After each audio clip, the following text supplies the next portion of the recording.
Ledakan itu mengguncang jantung Tel Aviv tepat sebelum matahari terbit ketika sebagian besar kota masih terlelap dalam keheningan dini hari. Sebuah rudal balistik yang dilaporkan berasal dari Iran menghantam sebuah kompleks perkantoran modern di pusat kota dengan kekuatan yang menggetarkan tanah di sekitarnya. Bola api raksasa langsung membumbung ke langit, memecahkan kaca-kaca gedung di radius ratusan meter. Potongan beton, baja, dan serpihan kaca berjatuhan ke jalanan yang masih sepi, sementara alarm kendaraan mulai berbunyi bersahutan, menciptakan suasana kacau di tengah kota yang selama ini dikenal sebagai pusat teknologi dan bisnis Israel. Dalam hitungan menit setelah ledakan, sirene darurat mulai meraung di berbagai penjuru kota. Sistem peringatan udara Israel yang terkenal canggih langsung aktif memperingatkan kemungkinan serangan lanjutan. Dari kejauhan, kolom asap hitam pekat terlihat membumbung tinggi dari kompleks yang baru saja dihantam rudal tersebut. Gedung yang sebelumnya tampak seperti pusat bisnis biasa, kini berubah menjadi kerangka beton yang terbakar dengan api yang masih menyala di beberapa lantai. Kawasan komersial yang biasanya ramai dengan aktivitas perusahaan teknologi dan finansial mendadak berubah menjadi zona darurat yang dipenuhi kendaraan pemadam kebakaran dan ambulans. Namun seiring berjalannya waktu, perhatian dunia tidak hanya tertuju pada kehancuran yang terlihat di permukaan. Di balik fasad kaca mengilap dan papan nama perusahaan yang sebelumnya terpampang di gedung tersebut, mulai muncul dugaan yang jauh lebih besar. Beberapa laporan awal menyebut bahwa kompleks tersebut mungkin tidak sekedar pusat perkantoran biasa seperti yang selama ini diketahui publik. Ada indikasi bahwa gedung itu menyimpan fungsi yang jauh lebih sensitif dan strategis daripada sekedar tempat bekerja bagi perusahaan swasta. Beberapa jam setelah serangan itu terjadi, militer Israel melalui Israel Defense Forces segera menggelar konferensi pers darurat. Dalam pernyataannya, juru bicara militer Israel dengan tegas menuduh Iran telah menyerang fasilitas sipil di pusat kota Tel Aviv. Mereka menyebut serangan tersebut sebagai tindakan agresi yang secara langsung menargetkan infrastruktur sipil dan membahayakan warga yang tidak terlibat dalam konflik. Pernyataan itu disampaikan dengan nada keras, menegaskan bahwa Iran kembali melakukan tindakan yang dianggap melanggar hukum perang internasional. Pernyataan resmi itu dengan cepat menyebar ke berbagai media internasional. Banyak jaringan berita global segera menyiarkan potongan konferensi pers, sementara gambar-gambar kehancuran kompleks perkantoran itu mulai beredar luas di media sosial. Pemerintah Israel menegaskan bahwa Iran sekali lagi menargetkan warga sipil, sebuah tuduhan yang secara historis sering muncul dalam setiap eskalasi konflik di kawasan tersebut. Narasi ini dengan cepat menjadi headline di banyak media, memicu reaksi dari berbagai negara dan organisasi internasional. Namun bahkan sebelum konferensi pers usai, sejumlah pihak mulai mempertanyakan narasi resmi yang disampaikan.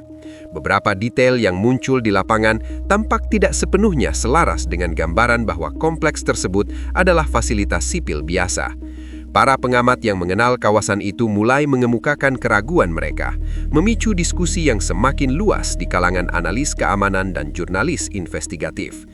Beberapa jurnalis independen yang selama ini memantau perkembangan keamanan di Tel Aviv menyatakan bahwa kompleks yang terkena rudal tersebut memang sudah lama menarik perhatian mereka.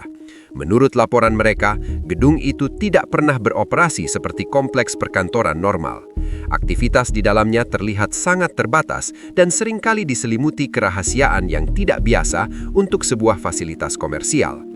Menurut pengamatan mereka, area di sekitar kompleks tersebut telah dijaga sangat ketat oleh militer Israel selama berbulan-bulan.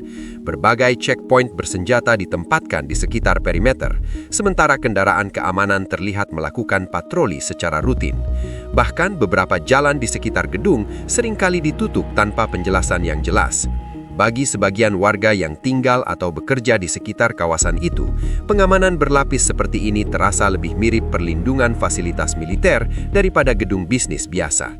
Akses publik ke dalam kompleks tersebut hampir tidak pernah diizinkan. Wartawan yang mencoba mendekati area itu sebelumnya dilaporkan sering diminta menjauh oleh petugas keamanan. Bahkan, pekerja di gedung-gedung sekitar mengaku jarang melihat aktivitas kantor normal di kompleks tersebut. Tidak ada arus karyawan yang ramai pada pagi hari. Tidak ada keramaian khas gedung perkantoran saat jam makan siang. Dan hampir tidak terlihat aktivitas logistik yang biasa terjadi di pusat bisnis. Seorang reporter investigatif yang telah meneliti kawasan itu selama beberapa waktu bahkan menyebut bahwa kompleks tersebut lebih menyerupai fasilitas militer terselubung daripada kantor perusahaan.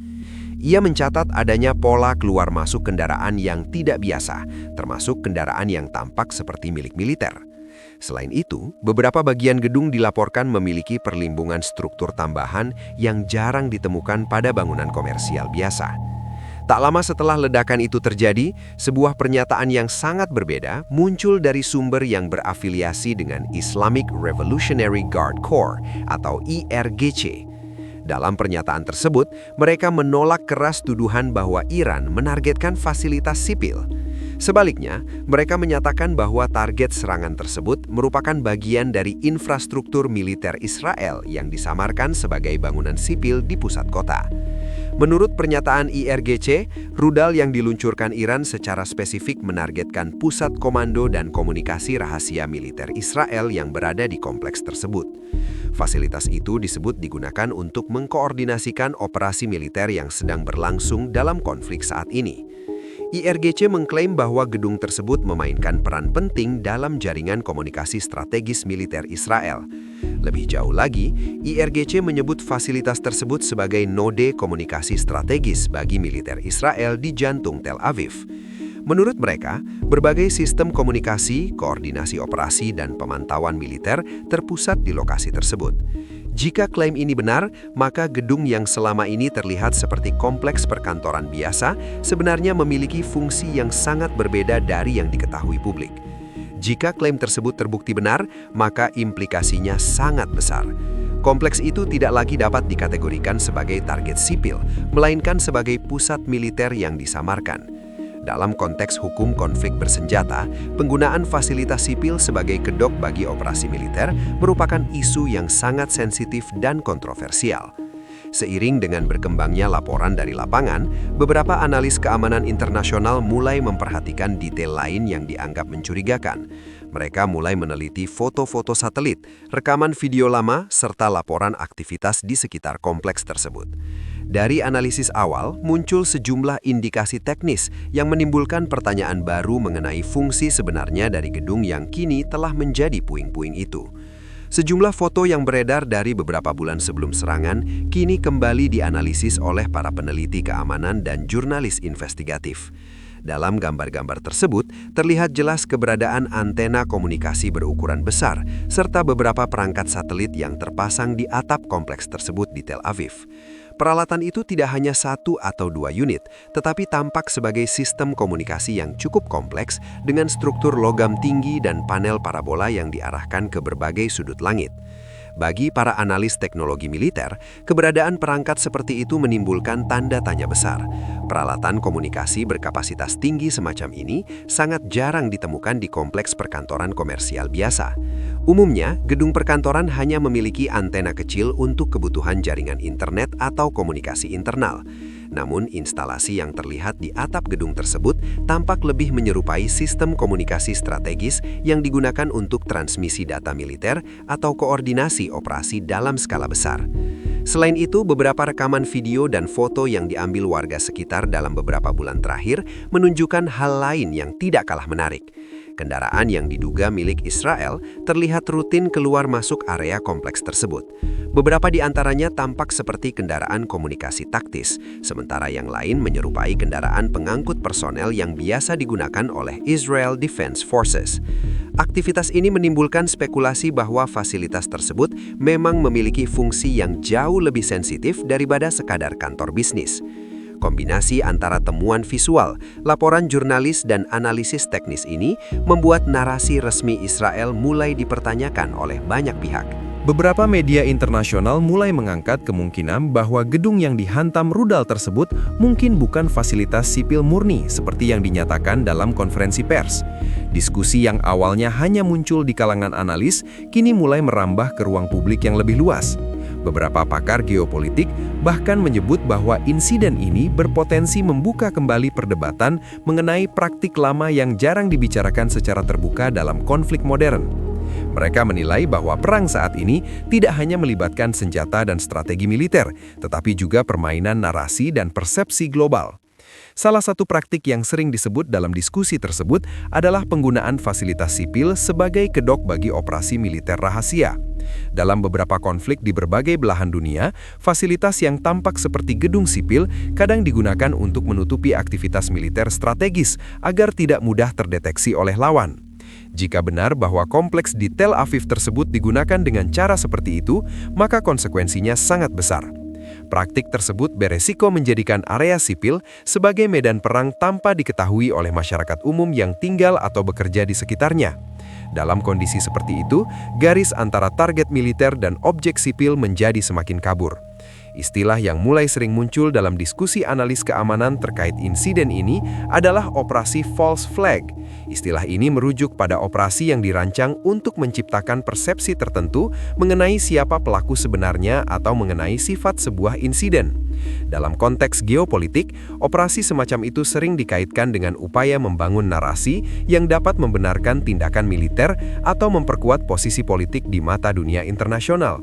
Dengan membingkai sebuah peristiwa secara tertentu, sebuah negara dapat mempengaruhi opini publik global dan mendapatkan dukungan diplomatik. Selama bertahun-tahun, Israel sendiri sering menuduh berbagai kelompok dan negara lawannya menggunakan taktik semacam ini. Tuduhan tersebut kerap muncul dalam berbagai pernyataan resmi maupun laporan keamanan yang menyoroti konflik di kawasan Timur Tengah. Namun dalam kasus kali ini, sejumlah pengamat mulai mempertanyakan arah tuduhan tersebut. Beberapa pihak bertanya, apakah praktik yang selama ini dituduhkan kepada musuh juga pernah digunakan oleh Israel sendiri dalam operasi-operasi tertentu? Pertanyaan itu semakin menguat ketika diskusi melebar ke konteks konflik yang lebih luas di kawasan tersebut, terutama operasi militer Israel di Gaza Strip. Beberapa laporan sebelumnya juga pernah menyinggung tuduhan penggunaan fasilitas sipil untuk kepentingan militer oleh berbagai pihak dalam konflik tersebut. Bagi banyak pengamat internasional, kontradiksi antara klaim resmi Israel dan temuan yang diungkap oleh jurnalis independen membuat insiden ini semakin misterius. Setiap informasi baru yang muncul justru membuka lapisan pertanyaan tambahan mengenai apa sebenarnya yang terjadi di balik dinding kompleks yang kini telah runtuh itu. Jika kompleks tersebut benar-benar merupakan fasilitas sipil murni, maka serangan Iran dapat dianggap sebagai eskalasi yang sangat berbahaya dan berpotensi melanggar hukum perang internasional. Namun, jika gedung itu ternyata berfungsi sebagai pusat komando militer yang disamarkan, maka narasi yang disampaikan kepada dunia menjadi jauh lebih kompleks dan penuh implikasi geopolitik. Kini, di tengah puing-puing gedung yang masih mengepulkan asap di Tel Aviv, perdebatan global mengenai insiden tersebut terus berkembang. Satu hal tampaknya semakin jelas bagi banyak pengamat. Dalam konflik modern, pertempuran tidak hanya berlangsung di langit dan di darat, tetapi juga di ruang informasi, di mana narasi, bukti, dan persepsi publik menjadi senjata yang sama pentingnya dengan rudal dan sistem pertahanan udara.